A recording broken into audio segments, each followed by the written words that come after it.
guess the number one mistake that is secretly killing your Pinterest traffic? It's not what you think. Stick around and I will show you what it is and how to fix it fast. In this video, I will explain why creating fresh pins is the key for growth on Pinterest, and I will also give you access to my free AI tool for auditing your pins, so stick around till the end. If you didn't know this yet, repinning the same content over and over again will simply dramatically reduce your visibility on Pinterest. Why? It's because, as they say in here, Pinterest wants you to create fresh, new content ideas instead of saving other people's pins. In the Help Center pages, they also specifically warn you about creating duplicate pins. Think about it. Your audience comes to Pinterest to discover new inspirational ideas. So naturally, Pinterest will give more visibility to accounts that bring a lot of fresh new ideas, which means fresh pins. So that makes sense, right? Sharing a ton of repins was a completely valid strategy that worked really well until 2020, when they updated the algorithm. So until then, you could take one pin, add it to one board, and then simply repin from there to multiple boards to increase the exposure of that content. This no longer works, and Pinterest will consider this kind of tactic spammy. Since 2020, Pinterest is heavily pushing the visibility of fresh pins, and that's because the audience is more likely to engage with new content rather than old and stay on the platform longer, which is their ultimate goal. Let's have a look at the proof of this in action. If you check the top-ranking pins for any keyword, you will see that new content almost always ranks at the top and outperforms even pins with a lot more engagement. And this is true across a variety of different categories and keyword difficulties. That alone should be a good enough reason for you to focus on fresh pins. But what exactly are fresh pins? Pinterest detects whether a pin is fresh or not by looking at three different things: the title, the description, and the image itself.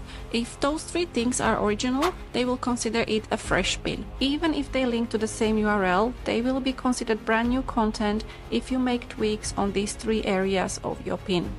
For the pin designs, you can simply duplicate your artwork in Canva, change the color or the style of your fonts, tweak the words in the text overlay, and I also like to change the image in the pin just to appeal to different audience groups. For the titles and descriptions, it's enough to change up a few words here and there if you don't want to start writing a new one from scratch each time.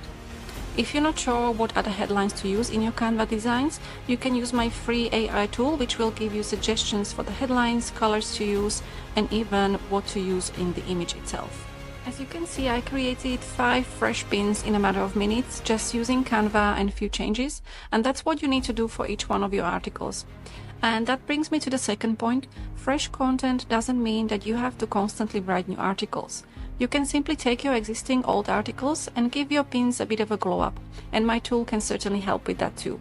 By the way, in case you're wondering, the publishing date of your article doesn't really matter for Pinterest, so you can make fresh pins for old articles and they will be considered brand new content on Pinterest because they have not been seen there yet before. Until now, I told you what to do and why. Now let me show you how to do it faster. I am going to use my free AI tool that I created with ChatGPT and drop a screenshot of my old pin which I want to update and just make a few new versions. You can also simply use a screenshot of your Canva artwork and get feedback on the design while you're working on your pin, so you can make the tweaks right away. The tool will scan the graphic and automatically suggest what headlines I could use, what colors or fonts would work well, and even tell you what you could test in an image. Another great thing it does is suggest seasonal and topical variations, so you can target new keywords with your old pins. You can find a link to this tool in the video description. And also please remember that this is just one of the reasons that your Pinterest traffic might be slowing down. There are at least 9 other reasons why you are losing traffic on Pinterest, and I will cover them in the next videos in this series.